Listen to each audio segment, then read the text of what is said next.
Well, good afternoon, everybody. Thank you for coming out in such a foggy, smoky, hot and sticky day.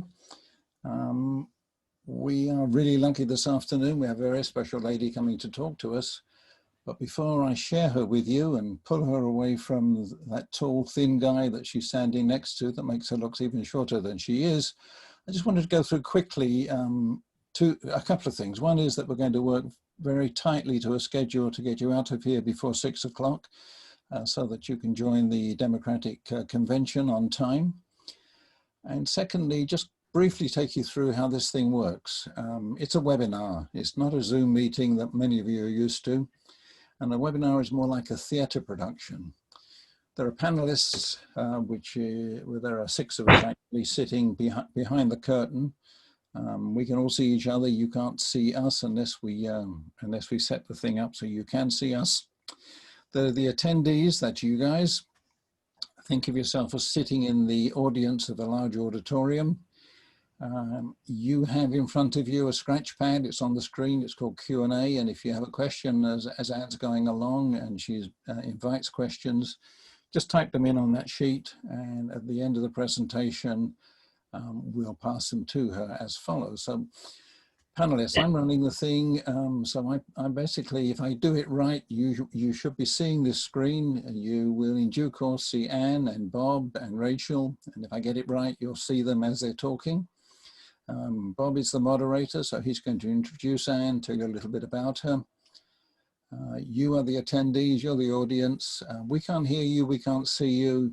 So you can just sit back and relax in your private auditorium and enjoy the show. The Q&A session during the presentation, as I said, you can ask questions, type them in on your screen. And after Anne's presentation, Rachel, her assistant, her aide, will run through the questions and share them with Anne. If we run out of time, and we promise you we'll be shutting down before 6, if we run out of time, all the questions will be answered by email, we promise you. So, Anne Ravel at the Villages, thank you for joining us. I'm going to give up my screen now and pass it over to Bob.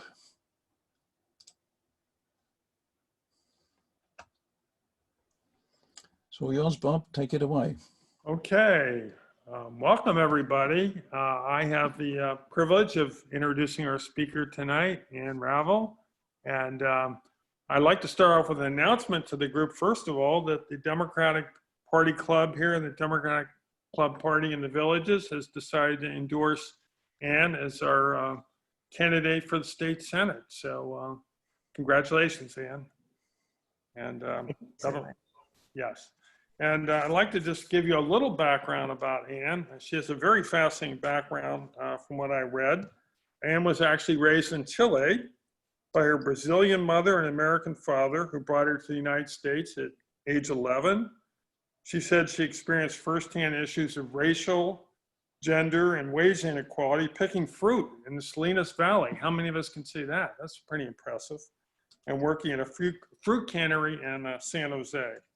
She graduated from Berkeley, and then she studied law at UC Hastings, working tables to pay her way. In this experience, she organized her fellow waitresses to unionize, and she managed to get them all fired. That's supposed to be a joke, I guess. But actually, it's true, I assume. That's true, right? Poor lawyering. Okay. She has served as the Santa Clara County Council for 11 years. And then she became Deputy Assistant Attorney General of the U.S. Department of Justice, where we could sure use her there now. She held oil giant BP accountable for the Gulf of Mexico oil spill. She worked as Governor Jerry Brown's appointment to chair the Fair Political Practices Commission. And her work garnered the attention of President Barack Obama, as you saw in the picture, who nominated her to work on the Federal Election Commission. Anne and her husband, Steve, are residents of Los Gatos, and they've raised their three children in this district. I am pleased at this point to turn it over to Anne. I may interject occasionally with a question, and as Tony explained, you all will have a chance to ask questions too. Okay, over to Anne. Thank you so much, Bob. I really appreciate the introduction, and thank you all for being here. I know uh, it's a pretty exciting couple days for Democrats, and as we were saying before, just seeing the Democratic convention from even from afar, to me, is making me feel so much calmer and so much more hopeful for the future than I have felt in a long time since I was in the Obama administration. And let me talk a little bit about what Bob said about my background, because I think it's really key to one of the reasons why I'm running. Obviously, I have spent most of my career in public service, and I'll kind of go sort of through some of the things that he didn't mention, which is I also was appointed by President Obama to go to the Department of Justice, and it was to fight for consumers after the financial meltdown. That was my entire reason for going, and I oversaw the consumer litigation section as well as torts, where I did the oil spill against BP. But what I also did at the Department of Justice, if you all saw the movie The Big Short, I investigated and wrote the complaint in that case. And the government took on Wall Street, took on the rating agencies, and ultimately won money for those people who's lost their homes because of what happened in the recession in 2008. So that is essentially what I have done most of my career.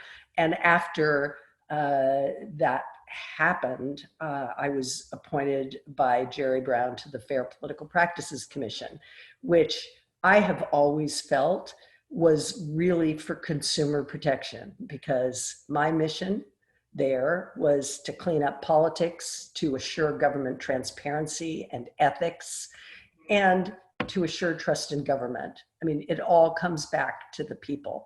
And right before an election in 2011, 12, I took a case all the way to the Supreme Court a week and a half before the election, which has never been done at the Fair Political Practices Commission ever, to require transparency and to require that what turned out to be the Koch brothers and their committees that were funneling money throughout the country to come into the California elections and make a difference in the election. And I won the most significant case ever, there hasn't been one since, to stop illegal dark money by taking on their network and winning. And we actually got $16 million back to the state of California because of what they'd done.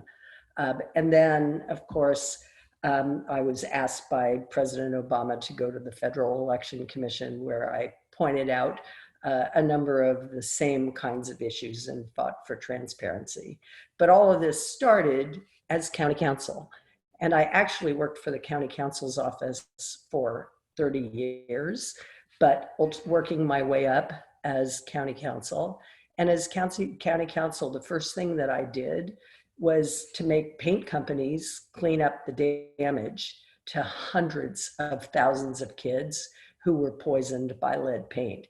That case took a very long time, but ultimately it settled only a couple of years ago, and I started the case in 2000.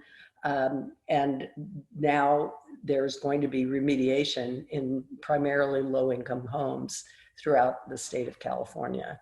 And I also took on tobacco companies for what they had done to also poison people, and they had to pay the county's costs, which we were the only county with a city of San Francisco and a few others that actually got damages from the federal tobacco settlement. And the county of Santa Clara is still using it to treat illness caused by smoking. And I also decided to start some projects. One of them was for elder financial abuse, which many elders and seniors in this county have been defrauded by either banks or by their relatives. And we started this program, and I'm told we have gotten tens of millions of dollars back for seniors in Santa Clara County since I started that program. So my career has been about the people. That's why I'm running. When I came back from DC, it seemed quite obvious to me that things had gotten worse. There was worse homelessness, worse income inequality. It was very difficult for anybody, including my own children, to afford to live here. And so they moved with my adorable grandchildren. And so I saw these things as a serious problem that we were facing. And that I felt that there was not enough done to deal with the issues of housing, with income inequality, with a lot of the things that all surround all those issues. And that's the reason I decided to run. I'm obviously not a career politician. I'm a person who cares about the people, and that's what I want to do. And so I think that is an important issue here because people don't realize, and I did speak at the villages on some of the issues that I've also been working on about the voter suppression and the issues on the internet that are attempting to make people not vote or that influenced the election in 2016. It's going to happen again in 2020. But I really, for me, at base, it's about we need a political system where the politicians are actually listening to the voices of people, that actually care about people and not about special interests. And we do not actually have that in the state of California, and unfortunately. But that is something that is basic for me because I really care about our democracy, and I'm sure you all do too, because you're all interested in watching the what is going to happen ultimately in this campaign for president and all the people who are coming and speaking about some of these issues. And I want you to know that the Biden transition team has selected me to be on the National Policy Committee on Democracy Issues. I'm really proud of it. And I think this is the kind of thing that I will be doing for all of you. I know local issues, I know state issues, and I know federal issues, and I know how to get things done in government. And that's why I'm here talking to you, because I hope that's what you want as well. And I would very much like to answer any of your questions. And in the future, I think you probably saw it in the opening screen. I know we don't have a lot of time because everybody is going to be interested in early getting off for the convention, and I understand it. But I am happy to answer anybody's questions at any time. And at the end of this, if you have your pens ready, I'm happy to give you my phone number and you can call me and either discuss issues that you're worried about, because that's how you make decisions. That's how you decide what issues to deal with. It's in part by talking to people and finding out what the problems are, some of which we don't see, we don't know. And so it's really important to me to hear from everybody in the community. Ann, I'd like to ask you, what would be one or two of your best qualities you think you'll bring into your position as a state senator should you get the privilege? Well, I think one of my best qualities is that I will actually read the bills. I'm a lawyer. There aren't that many lawyers that are in the state Senate, surprisingly, but there aren't. And when I look at some of the bills and think about what the consequences might be, and think about all the people that I've talked to who have varying views of things, it's that. It's, I know how to look at issues from lots of people's perspectives and to try to find some kind of appropriate solution that will work for the most people. Mhm. That's really what I think is true leadership. And one of the reasons why, I mean, not to keep coming back to the convention, why I love the convention, because there are so many different people with different perspectives. But that's how you work in government. You have to talk to people. You have to find out what the facts are. You have to find out what the data is. And you have to think about consequences of legislation, not just doing what some interest group is telling you to do. So I'd say that is by far the best. And I have done this in government throughout. I did it at the county when I was there, because a lot of the things that I did were not, it wasn't, no one was telling me to do any of those things. I realized when I was county council that there was an enormous amount of power in that position to make change in the community. And so I started to investigate at the Department of Health about the brain damage to these little children and about other problems. And I realized that's a way you can use the law both to do these things, like I did a foster care program for educational rights, and I did the seniors program as well. And I think that's one way that you make change. You don't just make change by voting on things because of some position that somebody wants you to take. It sounds like when you see a problem, you empower yourself to get it done and get it solved. Very impressive. Yes. Thank you. Very good. So, so I'm wondering, Rachel, should we turn it over to you to see what questions have come up for Anne? Yes. Perhaps I can just throw in one before we pass it to Rachel, seeing as Okay. I've got the controls here. Okay. I was fascinated to hear that you're already identified for the transition team. And one of the things I think we've all learned is how hopeless the current system, the current administration is on planning or organizing anything. And I wondered if maybe you give us a couple of minutes overview of what you think might accomplish and what the transition team that you're joining is going to set out to do. Well, let me say, my first meeting with the team is this Sunday, so I would be better equipped to tell you how other people view these things. But for me, I think we clearly have to do something about the issues of money in politics and try, for example, I want you to know, I am I'm a amicus in a case at the Supreme Court relating to super PACs. And because of my time at the Federal Election Commission, I know that the decision after Citizens United that let all that money funnel through to these companies or LLCs or groups that don't ever disclose who their donors are, that's where the most money is, and we have to do something about that. And I think that the law is incorrect.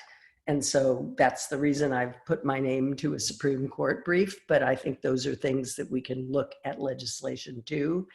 And I also am extremely concerned about Russian interference, Chinese interference, Iranian interference, and homegrown interference in our elections done through the internet. And I really believe strongly that we need to have much more disclosure, and I have lots of other ideas about how to make that change so that there is no voter suppression, as there was in 2016 and has been again recently, to try to stop people from voting. And I also, believe that there are ways to require corporations that are giving large amounts of money to campaigns and not disclosing it, to out them by requiring them, if they intend to give money, they have to get a majority vote from their constituents, these shareholders, that will approve of the money that they're giving to particular candidates or to particular measures. Because as it is now, we don't know, and that money gets funneled then to various other 501c4s. So those are all things that I care about, but there are, many more. Clearly, voting rights are a really big issue, as we know now. So all of those things are democracy issues that need to be remediated. Thank you for that. I think now we're going to go from my old face, Bob's old face, and we're going to introduce Rachel, who will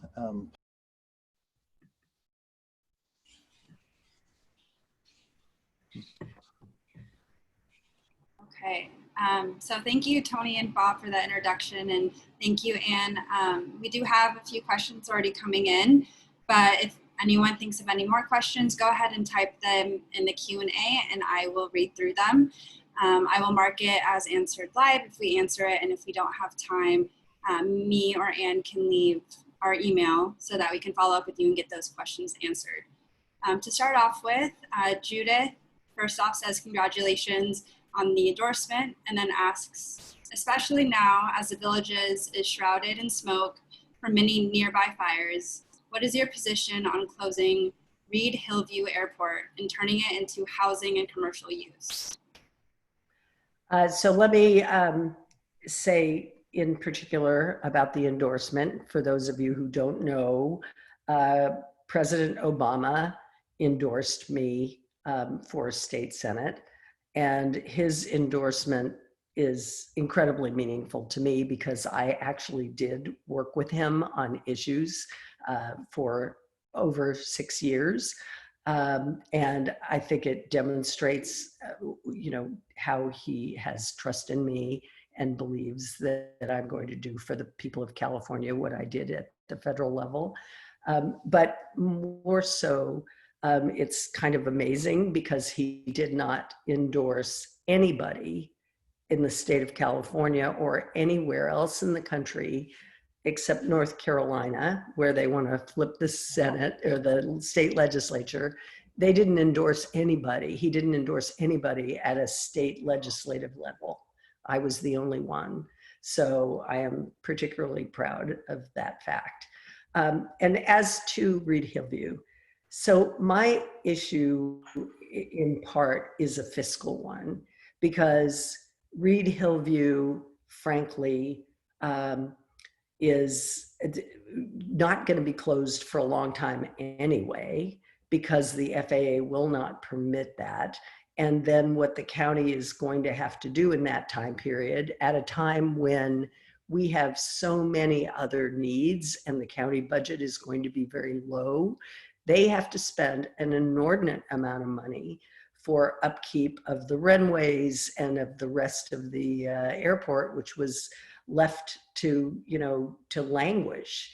So that really makes no sense in my view, as a rationale for keeping it open. And frankly, the problems that people talk about the lead paint there could be remediated by the county for much less money than what they're going to have to spend for the upkeep of Reed Hillview.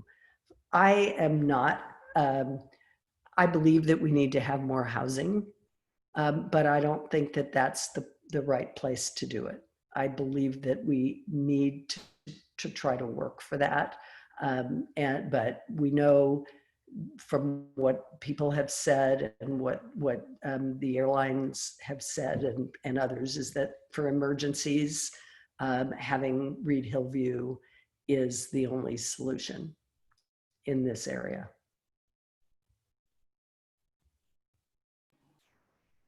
Great, thank you, Anne. Moving on to a next question, something I know, Anne, that you're very passionate about. What is the first realistic step you think can be made to eliminate or minimize the influence of lobbyists and restore the concept of elected officials faithfully representing the majority view of their constituents?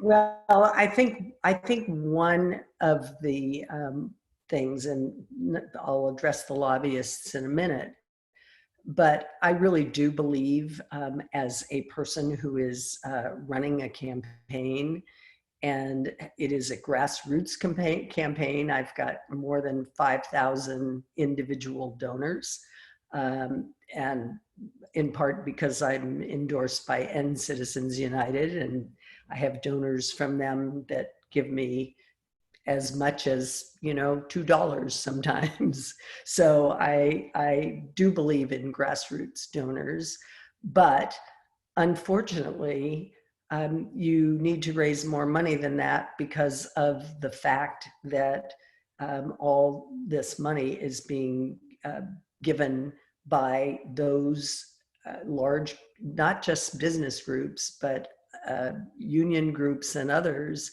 that are trying to influence the vote of their legislators. And I do believe that California, which now can do this and hasn't, should have a public financing system so that people who are in public service, and this is not just about me, but who are in public service, or people who aren't wealthy, whose parents didn't own orchards and then tear them down and make big developments and have all this money, so those people can run.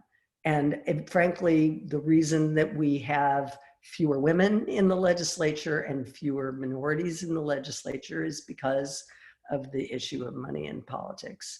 In terms of, you know, the lobbyists, I think that we have to have stronger rules about lobbying. And I know that there are rules about disclosure, but they're sometimes not always adhered to, shall we say.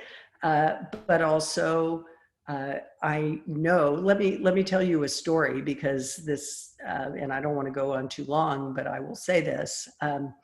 I was told by Bob Hertzberg, who was, you know, the leader of the Democrats for a time, and he said he was in the Capitol and there was a bill that was so important to people of the state that he wanted to get the Democrats to come in and vote for. They were outside talking to lobbyists. They came in and said to him, you know, we agree this bill is, you know, much better for our communities and our constituents, but they don't want it. And so we can't vote for it. And when he told me that, I said, because he encouraged me to run as well, I said, are you kidding me? Why would I want to go there? And he said, you know, we need people like you, number one, but also I really do believe we have to put some constraints on lobbying. I think that that is just outrageous that the people don't have a voice and that the lobbyists do.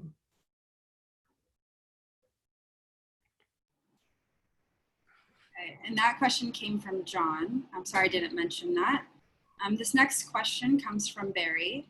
What can be done to preserve the USPS and the machinery that aids in speeding the mail?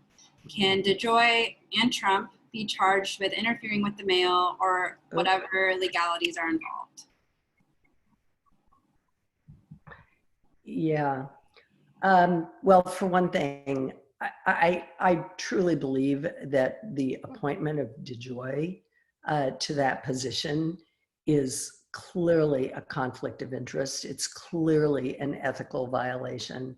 And I would hope that Congress and the White House ethics and other ethics groups will do something about that, because he has a personal self-interest in this. And since he has a company that will work with the post office to do their work, And I just think it's outrageous that he was appointed to begin with by the president.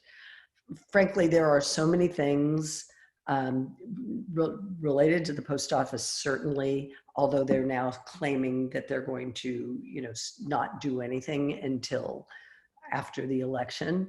That is not sufficient. And I definitely think that something, frankly, needs to be done more broadly about this president. And when the election is over and we have a new president, hopefully, they will take to heart not just what happened with the post office, which is horrible, but also I think it's telling that the Republicans just did an investigation in the Senate of the connections between Trump and his people and the Russians in 2016 that came up with a lot more information than even was produced in the Mueller report. And in my opinion, there is plenty of reasons why we could, once Trump is out of office, start a criminal case against him. We won't have Barr. We won't have any constraints because he's not president, and it could be done.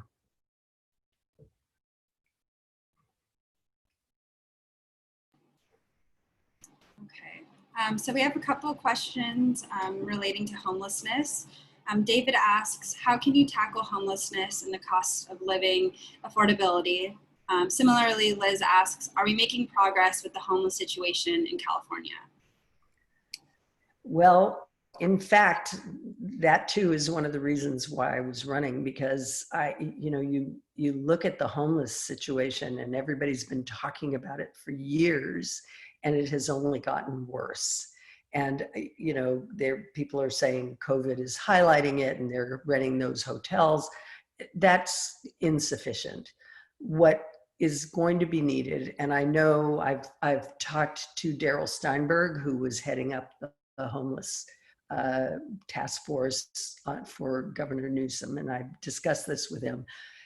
In my opinion, what needs to happen is has to be more housing for homeless, and whether it be the small sheds that can be put all in one area, and I think it needs to be in places where there is excess county land, of which there is a lot of it, that could be requisitioned for this purpose. But also I believe that it's important to have stable housing where the homeless can also get mental health treatment, drug treatment, and those who can ultimately become employed, they could have some job training and to help them to be able to lead lives that we would hope everyone could lead. So I think it's a whole sort of panoply of responses about what we need to do for the homeless. But I believe that homelessness, it's not only a human rights problem, and it shouldn't be dealt with by, especially for the mentally ill homeless, going to jail and then coming out again soon and not really getting full-time treatment. I mean, it's just not sufficient to stabilize them, and jail isn't the right place for them. It costs a lot of money for the county. They're squandering that money that could be used to try to house them in what I thought, but it's too late, was in some of the hospitals that the county recently purchased, that they could have set aside more areas for them to receive treatment for longer periods of time than the outpatient treatment. So but everybody has a slightly different need and a slightly different sort of, I don't know, just some of them have children, some of them are women who are leaving families or husbands that are beating them. I mean, there's so many variants, but I definitely think that the state has to prioritize this. Thank you, Anne. So this next question will touch on COVID. Linda says, our immediate challenge is COVID-19 and unemployment. What are 2 examples as our senator that you would do to help improve the current state of affairs? Well, for one thing, with regard to COVID-19, and I hate it when people say, oh, COVID laid bare the inequality that we have. Well, no, COVID didn't lay that bare. We knew that it was there long before this, that there was much less access to medical care in the low-income communities, in the Latinx community, and we need to change that. We have got to expand Medi-Cal to give more medical care to people that need it.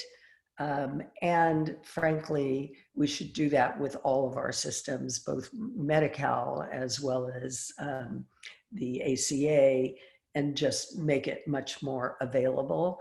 And also make sure that we have the same access, that is, people who can access it in all parts of our community. And the same thing, I mean, obviously the unemployment is going to be through the roof, and we don't know what the federal government is going to do to augment either the local levels or the state to be able to help people. But I think that one of the things that we absolutely must do is have free training for people to retrain for different positions. And so we should augment the community colleges. We should augment all of the trade schools that there are, and any other places where we can bring people in to do whatever it is that they would want to do, where there will be jobs, so that they can get back on their feet. Great. And the next question is from Arlene. She asks, how can we help you in your campaign? And maybe touch on how campaigning has been during this time of COVID. Well, you're all experiencing it right now, campaigning, although most of mine have been, and this, I like the webinar much better than Zoom, I'll say that, Tony. Most of my campaigning has been on Zoom.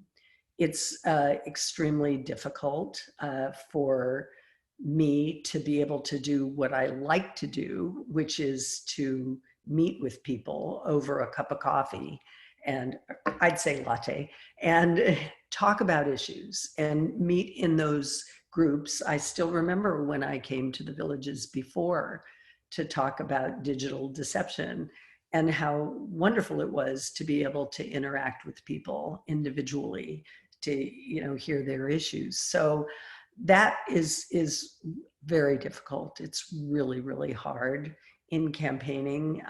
And it's particularly hard for me because I'm not going to be out on the street, doing a press conference, because it's inappropriate, because we've been told to shelter in place and wear masks. And so all of those things, I think, is a priority for me, to make sure that the community is safe, and to be able to campaign as much as I can in the way I can.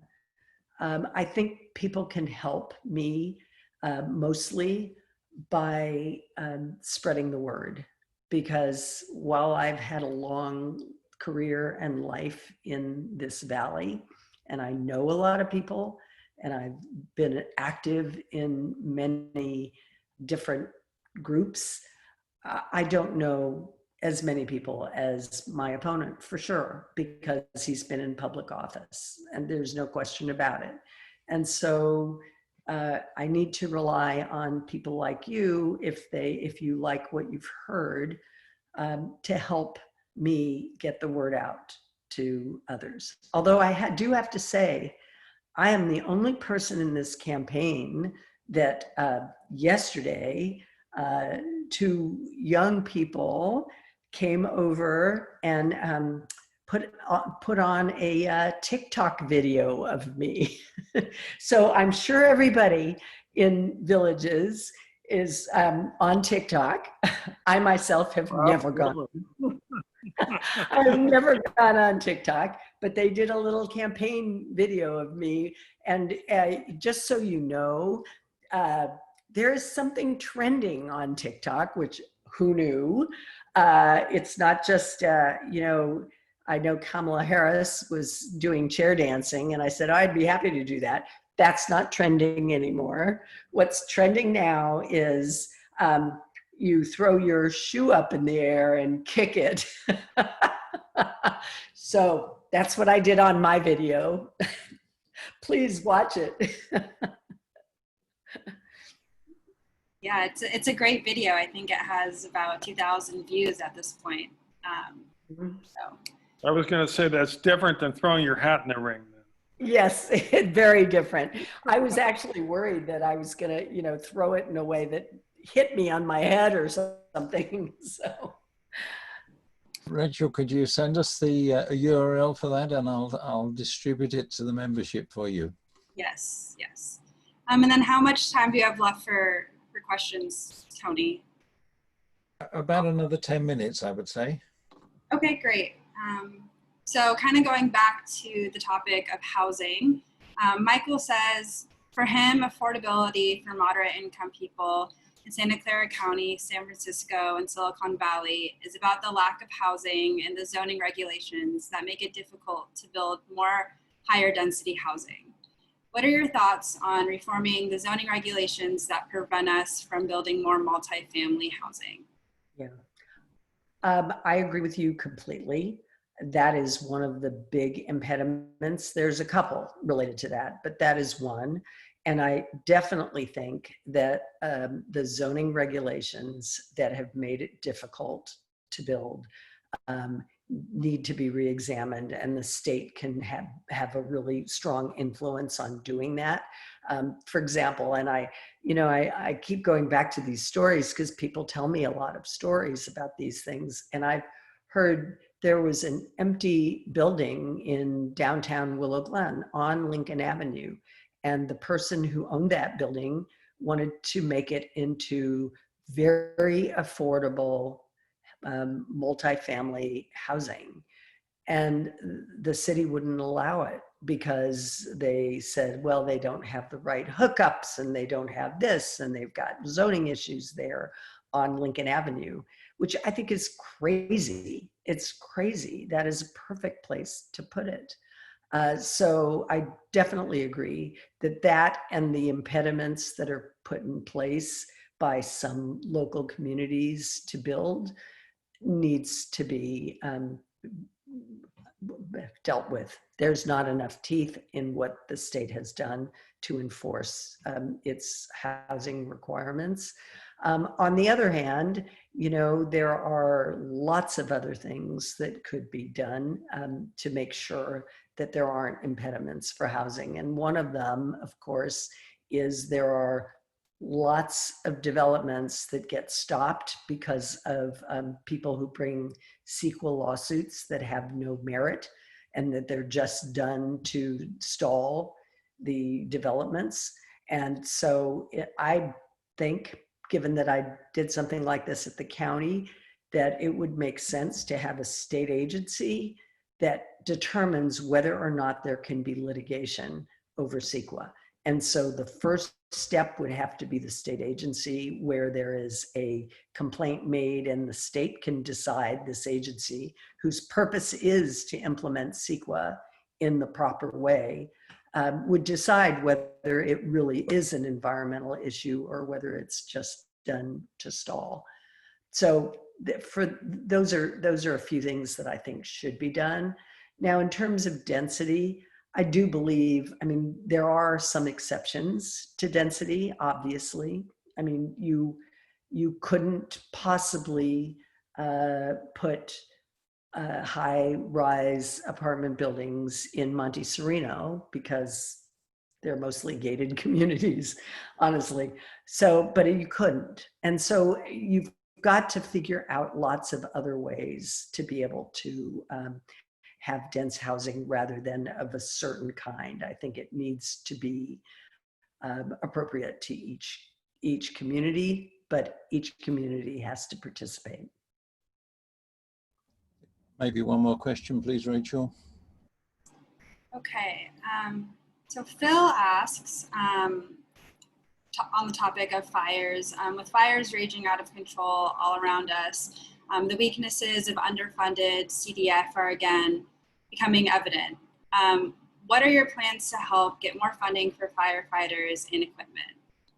Yeah, I know I've been even listening about a month or two ago when Governor Newsom was talking about the state budget and the need for more funding for firefighters.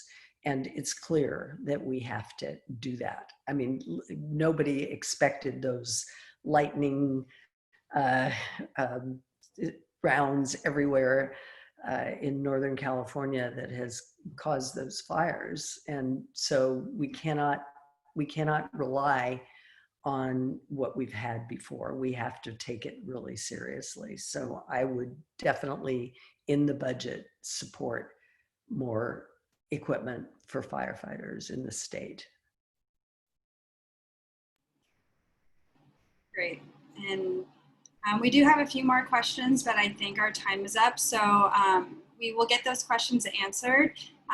You can email the campaign at hello@ravel.ca.com and send those answers to us and we can get those answered, those questions to us, sorry. And with that, I'll throw it back to Tony.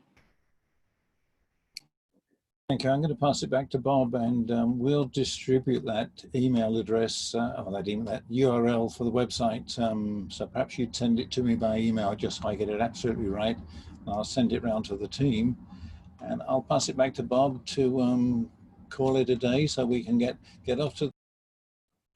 Okay, well, I think I can summarize here by saying that we're in good company. The fact that Barack Obama has endorsed you, we've done the same. So I think we're an outstanding company, and I can see why he did that based on your presentation. Very well-rounded, and your personality and character really showed through for us. So very well done. I'd also like to thank our village Democrats for being part of us today. And we've got a convention to watch tonight. And just like Ann said, I think a lot of us are excited based on what we've seen so far.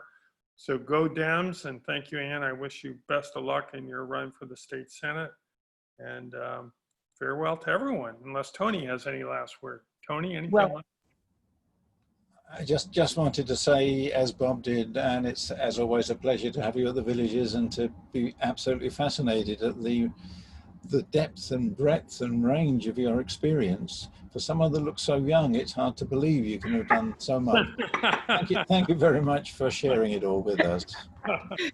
that was the best comment of the day, Tony. Thank you so much. I'm gonna look for the TikTok video. Please do. You'll think I'm even younger. Okay. But thank you all and please do connect with me because I'm very happy to talk to anybody. Excellent. Thank you so much, Ann. Thank you. Good night, everybody. Good night. And good night. Good night, everybody.